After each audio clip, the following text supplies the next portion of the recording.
Hello दोस्तों, welcome back to my YouTube channel maths plaza. दोस्तों, आज मैं इस वीडियो में बिहार बोर्ड क्लास 8 हमारी दुनिया चैप्टर 1 का घ नंबर, ये जो चैप्टर है पहला चैप्टर का जो है लास्ट चैप्टर है, क्योंकि पहले चैप्टर को 4 से 5 भागों में बांटा गया है और यह इसका लास्ट भाग है, जिसका नाम क्या है? ऊर्जा संसाधन। क्या नाम है?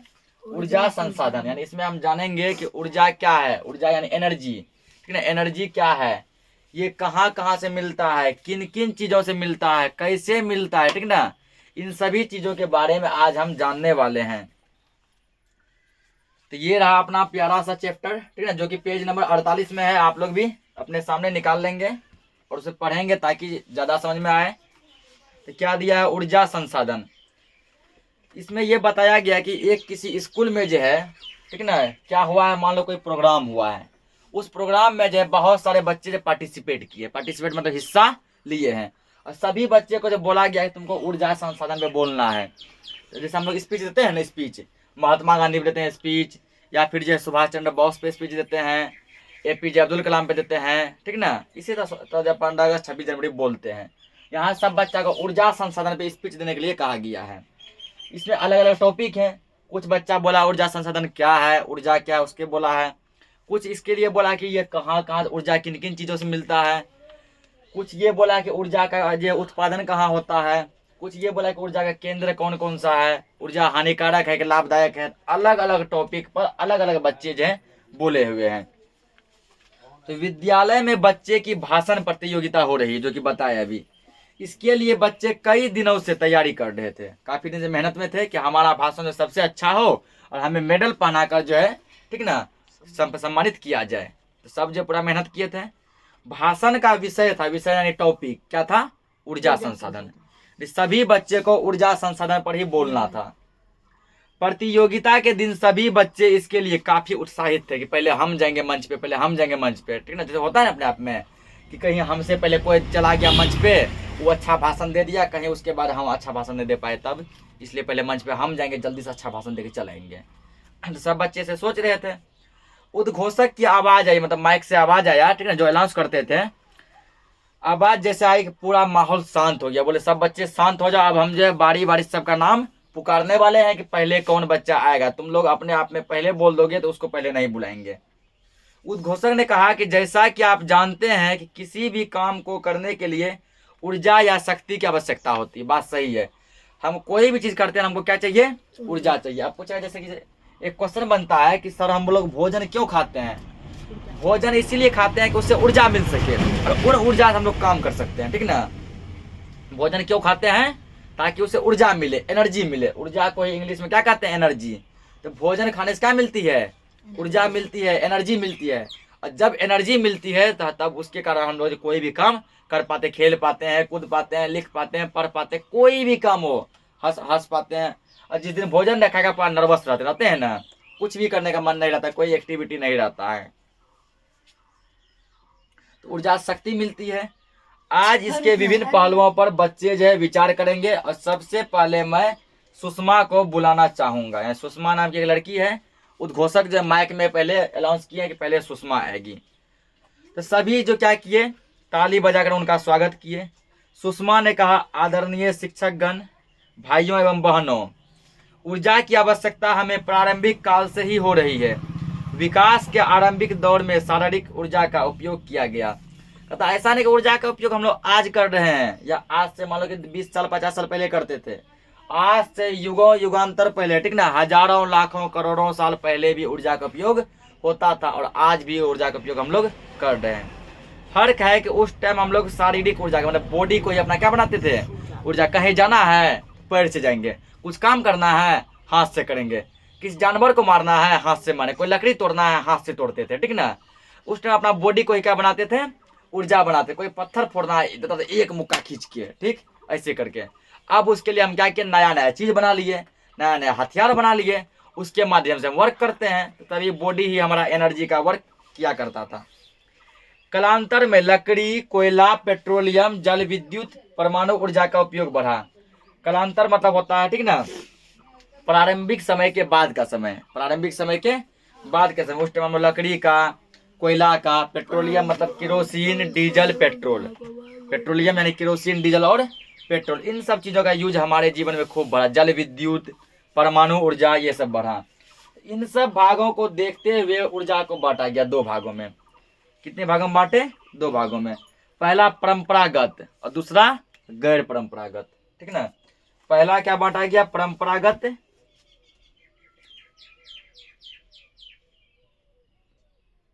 परंपरागत ऊर्जा स्रोत,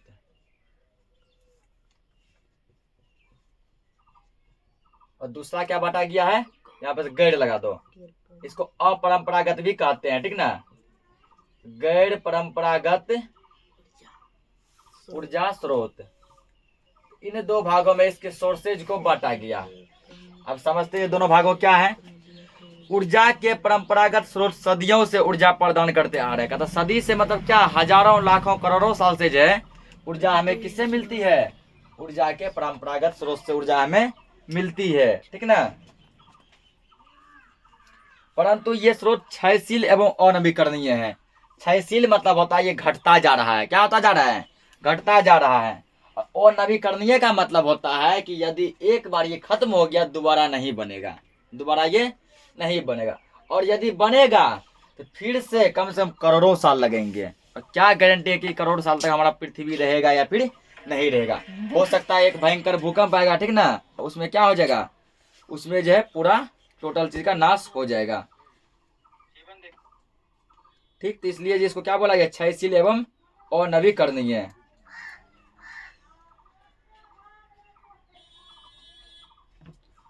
अगला फिर देखते हैं आगे क्या दिया गया है। परंपरागत स्रोत के अंतर्गत जैसे इसके अंतर्गत क्या क्या आता है? इसके अंतर्गत जैसे कोयला, पेट्रोल, डीजल, प्राकृतिक गैस, जल विद्युत, इन सबको जो है इसमें रखा गया है, ठीक ना। कोयला, पेट्रोल, डीजल, इसमें क्या क्या रखा गया है? कोयला, पेट्रोल, डीजल, केरोसिन, ठीक ना, ये सब आएगा। उसके जल विद्युत।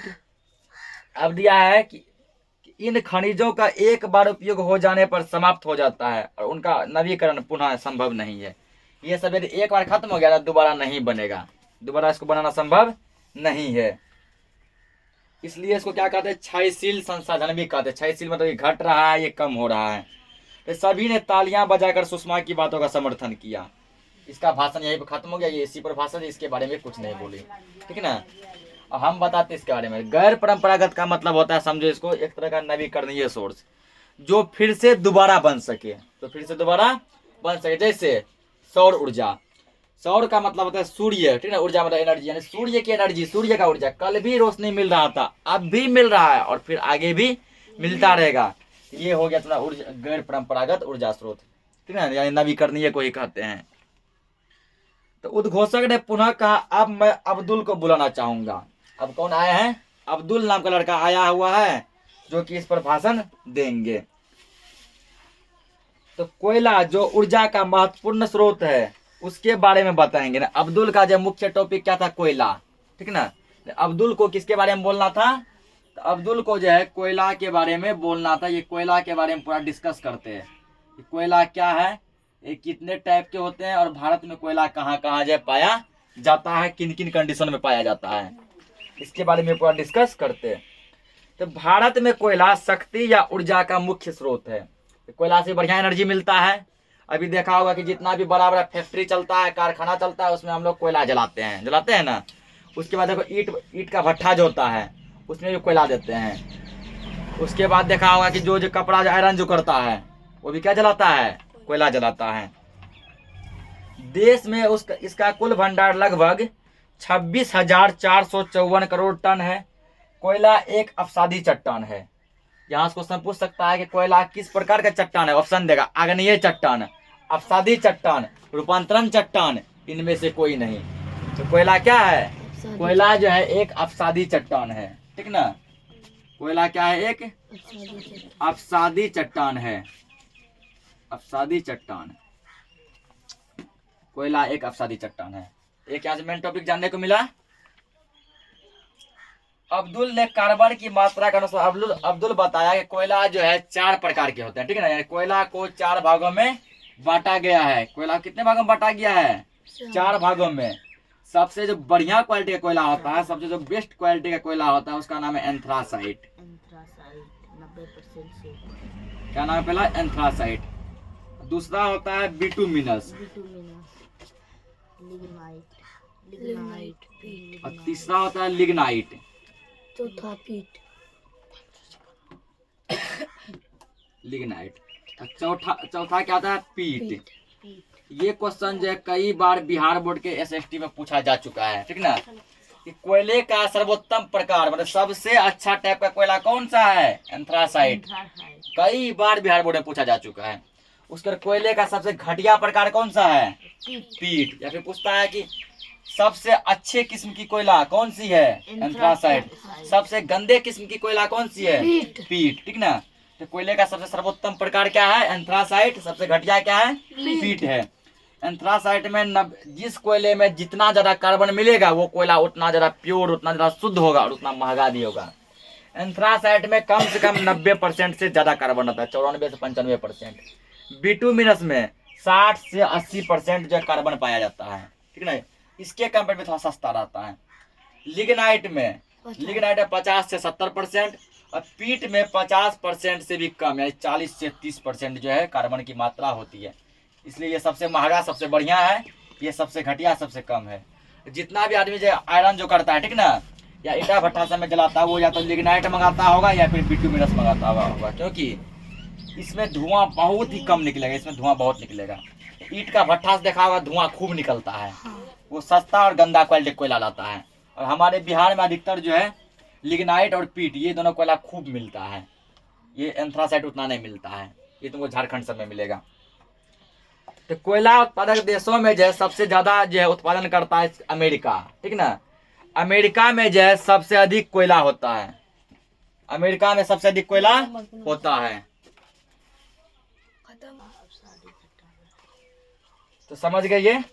तो पूछेगा पूरा विश्व में, ठीक ना, पूरे विश्व में, पूरी दुनिया में सबसे अधिक कोयला जो है कौन सा देश में है? यानी कोयले का जो है सबसे ज्यादा भंडार कौन सा, कहाँ पे है, किस देशों में है? तो बोलना अमेरिका, ठीक ना।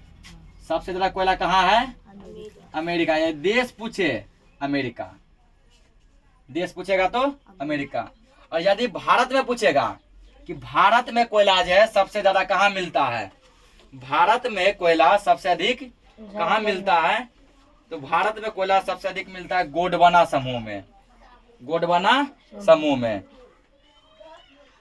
भारत में सबसे अधिक कोयला तुमको मिलेगा गोंडवाना समूह में। और उत्पादक में पूछेगा कि भारत का ऐसा कौन सा राज्य है जो कि सबसे अधिक कोयला का उत्पादन करता है?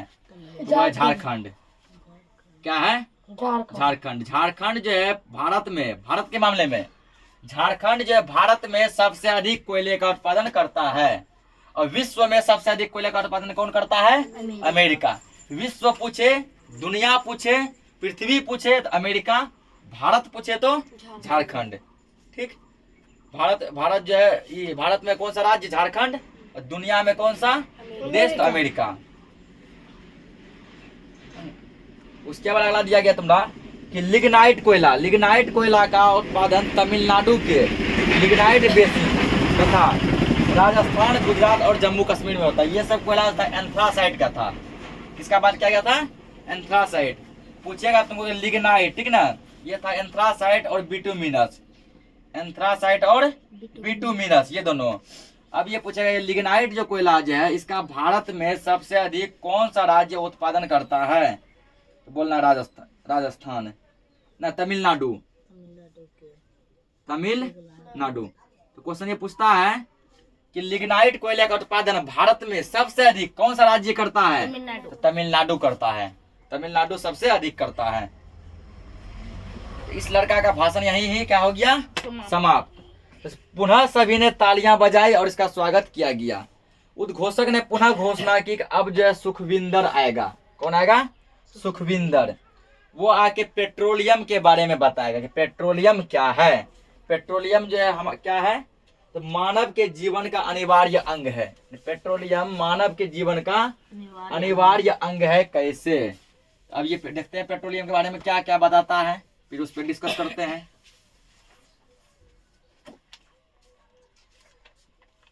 तो बोला गया ये सुखविंदर के आते ही सब बच्चे जोर से तालियां बजाने लगे, क्योंकि ये बहुत ही महत्वपूर्ण यानी पेट्रोलियम के बारे में बताने वाले थे। पेट्रोल, डीजल, केरोसिन इन सब के बारे में ये बताने वाले थे। तो भारत में पहली बार 1866 में पेट्रोलियम का पता चला था। पूछता है कि पेट्रोलियम का पता पहली बार कब चला था? 1866 ईस्वी में पेट्रोलियम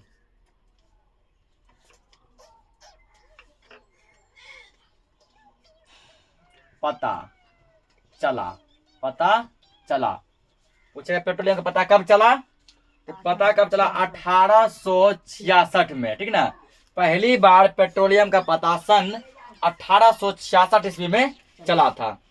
उसके बाद जो है 1890 में डिगबोई में पहली बार तेल मिला। पूछेगा पहली बार तेल कब मिला, ठीक ना। पहली बार तेल मिला कब मिला? 1890 में। कहाँ मिला? डिगबोई में। डिगबोई। पूछेगा डिगबोई कहाँ है? असम में। पहली बार तेल का कारखाना कब मिला था? 1890 ईस्वी में। कहाँ मिला था? डिगबोई में। डिगबोई किस राज्य में है? असम में है। असम के डिगबोई में 1890 ईस्वी में पहली बार तेल का कारखाना मिला था, ठीक ना। इसके बाद जो 1959 में खंभात के क्षेत्र में और 1975 में मुंबई हाई तेल का, ऐसे फिर बढ़ते गया। तो उतना नहीं पूछता है, पहला पूछता है या अंतिम पूछता है। कि पहली बार पेट्रोलियम का पता कब चला? 1866 ईस्वी में। पहली बार तेल का कारखाना कब मिला? 1890 ईस्वी में। कहाँ मिला? डिगबोई में, ठीक ना। भारत के अलावा मध्य पूर्व के देश जैसे संयुक्त राज्य अमेरिका, ठीक ना, यानी यूएसए, अमेरिका में भी क्या है? तो पेट्रोलियम का पूरा जो है भंडार है। रूस, दक्षिण अमेरिका, अफ्रीका, यूरोप, इन सब देशों में भी तेल पाया जाता है। विश्व के तेल उत्पादक देशों में इराक। तो पूछेगा विश्व में सबसे अधिक तेल उत्पादन कौन करता है?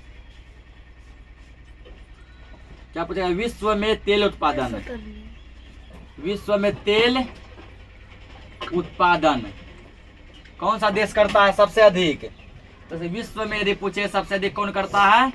इराक। ये तुमको ऐसे पढ़ा रहे हैं जैसे हम पढ़ते हैं, ठीक ना। डीएलएड का पढ़ाई कुछ हम ऐसे ही पढ़ते हैं, तीर मार के, ठीक ना।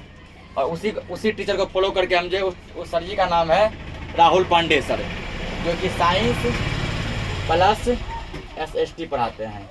साइंस प्लस एसएसटी, साइंस में फिजिक्स, केमिस्ट्री, बायोलॉजी, एसएसटी में इतिहास, ज्योग्राफी जो क्या पढ़ा रहे हैं, ठीक है ना। उसके बाद भूगोल को ज्योग्राफी कहते हैं। इतिहास, ज्योग्राफी, सामाजिक, आर्थिक, और उसके बाद जो है लोकतंत्र, एक सिविक्स का बुक दिया गया होगा लोकतांत्रिक, ये सब इसके अंदर आता है। तो कुछ ये ऐसे ही कॉन्सेप्ट को समझाने पे ज़्यादा जोर करते हैं, ऐसे ही बताते तीर मार के। तो वही उसी के रूल को फॉलो करते हुए यहाँ हम बता रहे हैं। तो विश्व में यदि पूछेगा सबसे अधिक तेल का उत्पादन कौन सा देश करता है? इराक करता है। विश्व में सबसे अधिक इराक करता है। भारत में यदि पूछेगा कि भारत में जो तेल का उत्पादन कौन करता है, विश्व में पूछा तो कौन सा देश? इराक। अब भारत में यदि पूछेगा तो असम। भारत में कौन सा राज्य? असम। यहाँ भी लिखे हैं जहाँ पहली बार मिला था। तो विश्व में सबसे अधिक तेल का उत्पादन कौन सा देश करता है? इराक। भारत में सबसे अधिक तेल का उत्पादन कौन सा राज्य करता है? असम करता है।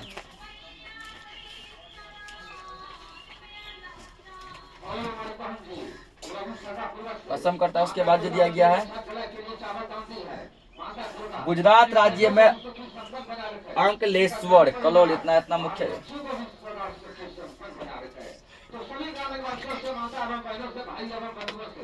एक मिनट दोस्तों, कुछ बाहरी आवाज आ रहा है। तो अब दिया गया जितना कुछ भी बताया है, ठीक है ना, ये सभी कच्चा तेल उत्पादक केंद्र है। यहाँ कौन सा तेल मिलता है? कच्चा तेल। और कच्चा तेल जो है अशुद्ध रहता है। कच्चा तेल कहने का मतलब है यदि खाने वाला तेल मिलता होगा खाने वाला तेल को क्या कहते हैं? सरसों का तेल। यदि सरसों का तेल मिलता होगा उसमें भी अशुद्धि पाई जाती है। इन सब क्षेत्रों से जो भी तेल मिलता है उसको हम लोग डायरेक्ट नहीं खा सकते हैं, डायरेक्ट नहीं खा सकते हैं। और यदि पेट्रोल डीजल केरोसिन मिलता है तो पेट्रोल डीजल केरोसिन को हम लोग जो डायरेक्ट गाड़ी में यूज नहीं कर सकते हैं, क्योंकि ये तेल कच्चा होता है और कच्चा तेल में अशुद्धि पाया जाता है। तो क्या करते हैं, इसको हम लोग पहले जो है कहाँ लेके जाते हैं? तो लेब में लेके जाते हैं, ठीक ना, एक प्रयोगशाला में लेके जाते हैं, वहाँ इसको शुद्ध करते हैं। तो जिस जगह पर जो है तेल को शुद्ध किया जाता है उसको बोला जाता है शोधनशाला। क्या बोलते हैं? शोधनशाला या फिर परिष्करण केंद्र। शोधनशाला या फिर परिष्करण केंद्र। तो भारत में ऐसे जो है 18 से ज्यादा शोधनशाला है, मतलब पूरे भारत में 18 से ज्यादा सरकारी शोधनशाला है, ठीक ना। शोधनशाला का मतलब बता दिए, जहाँ तेल को शुद्ध किया जाता है। शोधनशाला क्या है? जहाँ तेल को शुद्ध किया जाता है। और ऐसे ऐसे भारत में कितने शोधनशाला है? 18 से ज्यादा सरकारी। उसके बाद जो कुछ प्राइवेट भी है, कुछ प्राइवेट भी है। तो पूछेगा बिहार में जो है तेल का शोधनशाला कहाँ पर है?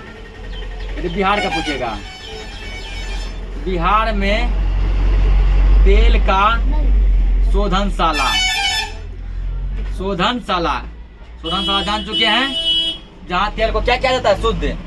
बिहार में तेल का शोधनशाला है बरौनी में। कहाँ पे है? बरौनी में। बिहार में तेल का शोधनशाला कहाँ पर है? तो बरौनी में है। उसके बाद जो है इसी के साथ जो सुखविंदर का भाषण भी क्या हो गया? समाप्त हो गया। अब जो टीचर जो है किसको बुलाए हैं? उद्घोषक किसको बुलाए? सुनीता को। अब जो सुनीता आती है और सुनीता को किसके बारे में बोलना है? तो प्राकृतिक गैस के बारे में बोलना है। सुनीता को क्या टॉपिक दिया गया है? प्राकृतिक गैस, इसको टॉपिक दिया गया है। और ये जितना भी टॉपिक है, ठीक ना, सभी क्या है? तो सभी जो है तुमको ऊर्जा संसाधन का ही क्या एक पार्ट है, हल्ला नहीं करेगा। अब सुनीता आई है, इसको क्या दिया गया बोलने के लिए? प्राकृतिक गैस, प्राकृतिक गैस, प्राकृतिक गैस। इसके बारे में कौन बोलेगी? तो सुनीता को जो ये टॉपिक मिला है कि सुनीता इसके बारे में पूरा डिस्कस करेगी। प्राकृतिक गैस का उपयोग मोटर गाड़ी, खाना पकाने वाला, विद्युत उत्पादन, मशीन इत्यादि में किया जाता है। इसका यूज हम लोग कहाँ कहाँ करते हैं? वो जो बिजली, ये जो खाना जिससे पकाते हैं, ठीक ना, उस गैस का क्या नाम है? खाना जिस गैस से हम लोग पकाते हैं उसका नाम है CNG। CNG। ओ सॉरी, खाना जिससे पकाते हैं उसका नाम है LPG। क्या नाम है? LPG, liquid petroleum gas. Liquid petroleum gas. पूछेगा कि किस गैस से खाना पकाया जाता है? LPG से, लिक्विड पेट्रोलियम गैस। और अभी देखा होगा कि प्राकृतिक गैस वाला गाड़ी भी निकला है। एक टोटो देखा होगा, टेम्पो, जो कि ग्रीन कलर का आता है। ग्रीन टेम्पो रहता है, ठीक ना, उसका पर्दा रहता है पीला, येलो, जो बहुत ही फास्ट चलता है। उसमें पेट्रोल या डीजल नहीं लगता है। किससे चलता है? वो गैस से। धमनाम भी खूब चल रहा है अभी। और पटना समय समझो, ठीक ना, पटना समय जो है, दिल्ली समय गैस से चलने वाला बस भी आ गया है, ठीक ना। पटना दिल्ली समय जो है गैस से चलने वाला क्या आ गया है? बस भी आ गया है। लेकिन हमारे इलाके में बस तो नहीं आया है, लेकिन टेम्पो आया हुआ है, जो कि ग्रीन कलर का टेम्पो रहता है, पीला कलर का पर्दा रहता है, ठीक ना। उसमें कौन सा गैस भरा जाता है? CNG। CNG, LPG हो, CNG हो, ये सभी गैस किसका टाइप है? प्राकृतिक गैस का। सभी गैस प्राकृतिक गैस है, क्योंकि ये सभी प्रकृति में मिलता है। कहाँ मिलता है? प्रकृति में मिलता है। अब भारत में इसका कुल भंडार जो है 700 अरब टन है। और देश में, यानी पूरे भारत में जो है 3340 किलोमीटर तक इसका पाइप पूरा फैला हुआ है। किसका पाइप? प्राकृतिक गैस का पाइप, जिसमें सभी टाइप के गैस मिलते हैं। 3340 किलोमीटर तक पूरा फैला हुआ है, जिसमें कि सबसे लंबा पाइपलाइन है विजयपुर जगदीशपुर गैस पाइपलाइन। पूछता है सबसे लंबा गैस पाइपलाइन। क्या पूछेगा? सबसे लंबा गैस पाइपलाइन, सबसे लंबा गैस पाइपलाइन, गैस पाइपलाइन कौन सा है? सबसे लंबा गैस पाइपलाइन का नाम है विजयपुर जगदीशपुर। विजयपुर से लेकर जगदीशपुर तक है। विजयपुर जगदीश जगदीशपुर। पूछे ये कितना लंबा है? 1730 किलोमीटर भागों में ये क्या है, पूरा फैला हुआ है। तो पूछेगा कि भारत का सबसे लंबा गैस पाइपलाइन कौन सा है? विजयपुर जगदीशपुर। इसकी लंबाई कितनी किलोमीटर है? 1730 किलोमीटर। यदि वीडियो में एक बार में समझ में नहीं आया तो उसको रिपीट करके फिर से देखना है घर पे, ठीक ना, क्योंकि टोटल चीज यहाँ लिख के बताए हैं और जो अगला टॉपिक समझाने के लिए उसको फिर क्या के मिटाए हैं। बोर्ड पे उतना जगह नहीं है, बोर्ड उतना बड़ा नहीं है कि सभी टॉपिक को हम एक साथ रहने दें। इसको भी रहने दें, फिर दूसरा टॉपिक भी समझाएं, इसलिए क्या करना पड़ता है, उसको मिटाना पड़ता है, ठीक ना। तो घर पे इसको क्या करना है, एक बार फिर से देखना है जिससे सब समझ में आए। अगला दिया जल विद्युत। देश में जल विद्युत का पहला संयंत्र 1897 ईस्वी में दार्जिलिंग में लगाया गया था, ठीक ना। तो देश में संयंत्र मतलब समझो मशीन, संयंत्र मतलब मशीन। तो पूछता है कि भारत में जो सबसे पहला जो जल विद्युत यानी कि पानी से बिजली प्राप्त करने का मशीन, पानी से बिजली प्राप्त करने का मशीन कब लगाया गया था? 1897 में। कब लगाया गया था? कहाँ लगाया गया था? दार्जिलिंग में। कहाँ लगाया गया था? दार्जिलिंग में।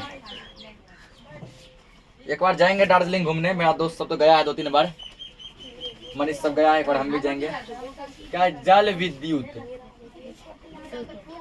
जल विद्युत एक टॉपिक है, ठीक ना। पूछता है देश में जो है सबसे पहली बार कब लगाया गया था? पहला संयंत्र, पहला संयंत्र कहाँ लगा था? दार्जिलिंग में। दार्जिलिंग में, ठीक ना। कब लगाया गया था? 1897 में। अपना जो पूर्णिया जिला है, पूर्णिया जिला को भी मिनी दार्जिलिंग कहा जाता है, क्योंकि पूर्णिया में भी ऐसा माहौल जो है ना, ठंड के मौसम में ऐसा माहौल देखने को मिलता है, जिसके कारण कि अपना पूर्णिया जिला को यानी बिहार के पूर्णिया जिला को मिनी दार्जिलिंग कहा जाता है। क्या कहा जाता है? छोटा दार्जिलिंग, ठीक ना। तो ये बड़ा दार्जिलिंग, यहाँ पे जो चाय पत्ती का खेती भी खूब होता है। तो सबसे पहली बार जो है जल विद्युत संयंत्र मतलब पानी से बिजली प्राप्त करने वाला मशीन दार्जिलिंग में 1897 ईस्वी में लगाया गया था। इसके बाद ये पूरा जो है फैलते गया, फैलते गया, फैलते गया, ठीक ना। और अब जो टॉपिक इसमें इसी में जो लिखाने वाले हैं, ये भी मैट्रिक में बहुत बार पूछा गया है। इसका भाखड़ा नांगल परियोजना, ये क्या है? जल विद्युत संयंत्र ही है। क्या है? जल विद्युत संयंत्र है। इसका नाम दिया भाखड़ा नांगल परियोजना। भाखड़ा नांगल, ये क्वेश्चन भी तुम लोग जो है ना अपने बड़े भाई या बहन से पूछ सकता है कि मैट्रिक में पूछा है या फिर नहीं पूछा, और यदि नहीं भी पूछा है तो मैट्रिक में है या फिर नहीं है। पूछता भाखड़ा नांगल परियोजना किस नदी पर बनाई गई है? सतलज नदी पर। किस नदी पर? सतलज नदी पर। ये तुमको पढ़ने को मिलेगा केमिस्ट्री का चैप्टर 6 या 5 में मैट्रिक में, और फिजिक्स का भी चैप्टर 6 या 5 में। ये इतना इम्पोर्टेंट है कि फिजिक्स और केमिस्ट्री दोनों बुक में रखा गया मैट्रिक में। तो पूछता भाखड़ा नांगल परियोजना, हम लोग के टाइम में भी 2019 में ये क्वेश्चन पूछा था। पूछता भाखड़ा नांगल परियोजना किस नदी पर है? सतलज नदी पर है। इसी को उल्टा पूछेगा, सतलज नदी पर कौन सी परियोजना बनाई गई है? भाखड़ा नांगल परियोजना। उसके बाद जो और जो इम्पोर्टेंट एक है हीराकुंड परियोजना, जो कि खूब पूछता है।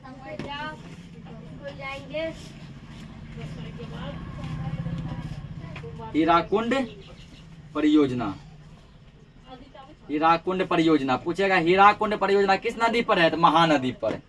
कहाँ है ये? महानदी पर। क्या पूछा? महानदी पर कौन सी परियोजना बनाई गई है? हीराकुंड परियोजना। उसके बाद तुमको पूछ सकता है कि भाखड़ा नांगल परियोजना की ऊंचाई कितनी है, यानी ये जो है इसका ऊंचाई कितना है? ऊंचाई, तो भाखड़ा नांगल परियोजना की ऊंचाई कितनी है? 225 मीटर, ठीक ना। भाखड़ा नांगल परियोजना की ऊंचाई कितनी है? 225 मीटर। फिर पूछेगा कि विश्व की सबसे लंबी परियोजना कौन सी है? विश्व की सबसे लंबी, विश्व की लंबी, विश्व की लंबी किसमें लिखे हैं? हीराकुंड में ना। हीराकुंड परियोजना जो है विश्व की सबसे लंबी परियोजना भी है, ठीक ना। हीराकुंड परियोजना जो है विश्व की सबसे लंबी परियोजना है। अब पूछेगा भारत की सबसे बड़ी परियोजना कौन सी है, तो भारत की सबसे बड़ी परियोजना कौन है, ये भाखड़ा नांगल परियोजना। ये सबसे बड़ी भी है, सबसे ऊंची भी है, और विश्व का सबसे, पूरा दुनिया का सबसे लंबा परियोजना है हीराकुंड परियोजना। ये टॉपिक भी खत्म हो गया।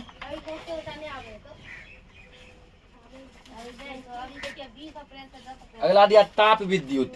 क्या दिया गया है, ताप विद्युत। एक बार इसको फिर से डिवाइड कराते हैं कि जल विद्युत का पहला संयंत्र कब लगाया गया था, 1897 ईस्वी में। कहाँ लगाया गया था, दार्जिलिंग में। भाखड़ा नांगल परियोजना किस नदी पर है, सतलज नदी पर। भाखड़ा नांगल परियोजना की ऊंचाई कितनी है, 225 मीटर, ठीक ना। भारत की सबसे बड़ी परियोजना कौन सी है, भाखड़ा नांगल परियोजना। हीराकुंड परियोजना किस नदी पर है, महानदी पर। विश्व की सबसे लंबी परियोजना कौन सी है, हीराकुंड परियोजना। एक टॉपिक से इतना क्वेश्चन बनता है, इसी को सब घुमा फिरा के मैट्रिक एग्जाम में पूछते रहता है। ठीक है, इसी दो टॉपिक से 2 क्वेश्चन रखल है मैट्रिक में। कभी पूछेगा इधर से, कभी उधर से। अभी कितना क्वेश्चन, 5-6 क्वेश्चन बताए ना यहाँ पे, तो कोनो न कोनो 2 उठा के पूछ देता प्रति एक साल। इसलिए जो है, जो आदमी बड़ा चीज की तैयारी करता है, ठीक ना, जैसे यूपीएससी हो, बीपीएससी हो, एसएससी हो, मतलब कोई भी कंपटीशन एग्जाम हो, उसको कहा जाता है आप जो है 6 से लेकर 12 तक का सब बुक पढ़ लीजिए, आपका एग्जाम निकल जाएगा। आपको कोई एक्स्ट्रा किताब पढ़ने की जरूरी नहीं, कोई जो है क्या कहता है कोचिंग पकड़ने की जरूरत नहीं है। कहीं पटना दिल्ली जो है नहीं जाना, कोई राजस्थान कोटा नहीं जाना है। 6 से 12 तक का बुक सब पढ़ लो, निकल जाएगा आराम से। अगला टॉपिक क्या दिया गया है, परमाणु ऊर्जा, ताप विद्युत। ताप विद्युत ये दिया नेक्स्ट टॉपिक। तो कोयला, पेट्रोल, प्राकृतिक गैस की सहायता से बिजली उत्पादन होता है, ठीक है ना, उसको हम लोग ताप विद्युत कहते हैं। ताप विद्युत कहते हैं, यानी सहायता कौन कौन होता है, कोयला, पेट्रोलियम, कोयला, पेट्रोलियम और प्राकृतिक गैस। कोयला, पेट्रोलियम और प्राकृतिक गैस। कोयला, पेट्रोलियम और कोयला की सहायता से, पेट्रोलियम की सहायता से, प्राकृतिक गैस की सहायता से, इन तीनों की सहायता से जो भी बिजली बनता है, उस बिजली को कहते हैं ताप विद्युत। यानी कोयला, पेट्रोल, प्राकृतिक गैस की सहायता से जो बिजली बनता है, उसको क्या कहते हैं, उसको हम लोग जो है ताप विद्युत कहते हैं। अगला दिया गया परमाणु ऊर्जा। अगला क्या दिया गया है, परमाणु ऊर्जा। की परमाणु ऊर्जा क्या है, परमाणु ऊर्जा क्या है, हल्ला मत करो। परमाणु ऊर्जा क्या है, ये दिया गया। देश में यूरेनियम परमाणु ऊर्जा का मुख्य कच्चा माल है, ठीक है ना। तो पूछेगा कच्चा माल, परमाणु ऊर्जा का कच्चा माल को कच्चा माल क्या है, यूरेनियम। कच्चा माल क्या है, यूरेनियम का एक तत्व है, इसका परमाणु संख्या 92, परमाणु द्रव्यमान 238 होता है। तो हाइड्रोजन हीलियम लिखा था ना पहले, इसी में से 92 नंबर में यूरेनियम आता है।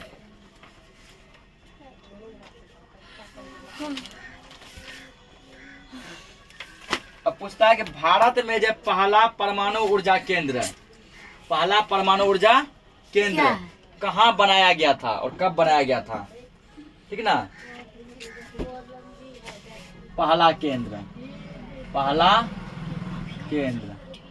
कहाँ बना था, ये बना था तुमको तारापुर में।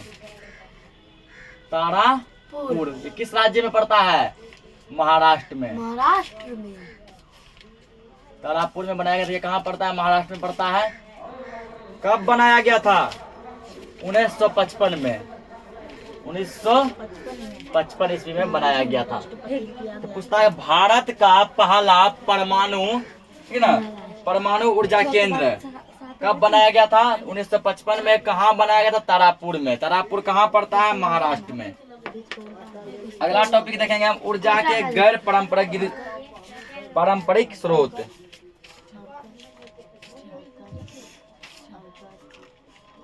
वर्तमान समय में ऊर्जा के कई ऐसे स्रोत जो है खोज लिए गए हैं, ठीक ना, जिसका भंडार जो है असीमित है, जिसका भंडार क्या है, असीमित। कहने का मतलब हुआ ये जल्द खत्म नहीं होगा, यानी ये अनवीकरणीय है, बहुत दिन तक चलता रहेगा। ऐसा ऐसा बहुत खोजा गया है। इसको हम लोग नवीकरणीय स्रोत भी कहते हैं कि इसको फिर से हम बना सकते हैं, जिसमें क्या है जैसे सौर ऊर्जा हो गया, पवन ऊर्जा हो गया, भूतापीय ऊर्जा, ये सब ऊर्जा एक बार बनेगा फिर खत्म नहीं होगा, खत्म होगा तो फिर से बना सकते हैं। भारत में जो है प्रति वर्ग किलोमीटर यानी 1 किलोमीटर स्क्वायर में जो 20 मेगावाट ऊर्जा किससे मिलता है, सौर ऊर्जा से। यानी 1 किलोमीटर जो है 1 किलोमीटर स्क्वायर में 20 मेगावाट का बिजली बनता है। किससे बनता है, तो सौर ऊर्जा से बनता है। और ये टॉपिक देखो 7 क्लास में पढ़ाए थे और दिया भी गया है कि पृथ्वी के अंदर प्रति 32 किलोमीटर की गहराई पर जाने पर 1 डिग्री तापमान की वृद्धि होती है। यानी धरती के अंदर जितना 32 किलोमीटर जाएंगे 1 डिग्री सेल्सियस टेम्परेचर बढ़ेगा। 32 किलोमीटर नीचे जाएंगे 1 डिग्री बढ़ जाएगा, और 32 किलोमीटर नीचे जाएंगे 1 और डिग्री बढ़ जाएगा। ये 7 में भी टॉपिक दिया गया है। अगला टॉपिक दिया संसाधन संरक्षण, कि संसाधन जो है दिन प्रतिदिन खत्म होता जा रहा है, ठीक ना, इसको कैसे हम लोग बचा कर रखेंगे। तो हम संसाधनों का विवेक पूर्ण इस्तेमाल करेंगे। विवेक पूर्ण मतलब बुद्धि से, ठीक ना, ज्ञान से, नॉलेज से संसाधन का यूज करेंगे, जिससे कि अधिक खपत ना हो। इनके विकल्पों की खोज कर उपयोग को बढ़ावा देंगे। इसका खोज करेंगे कि संसाधन जितना यूज करना है क्या इसका कोई विकल्प है, ये और कहाँ कहाँ से मिल सकता है। बिना जरूरत ऊर्जा या विद्युत का उपयोग नहीं करेंगे, मतलब जहाँ एनर्जी का उपयोग हो वहीं करेंगे। जैसे देखो हम लोग कहीं रास्ते से गुजरते हैं, नल चलता हुआ रहता है, वो फालतू बर्बादी है। हम लोग जब तक कमरा में रहते हैं फैन चलता है, कमरा से बाहर निकलते फैन को ऑफ नहीं करते हैं, ठीक ना। क्योंकि टूटी पे गए, मान के चलो नल पे पैर हाथ धो लिए, चल छोड़ दिए। ये सब जब बिना उपयोग का उपयोग है। खनिज और ऊर्जा के पारंपरिक स्रोत को नए भंडार खोजेंगे, ये कहाँ कहाँ से और मिलेगा इसका खोज करेंगे।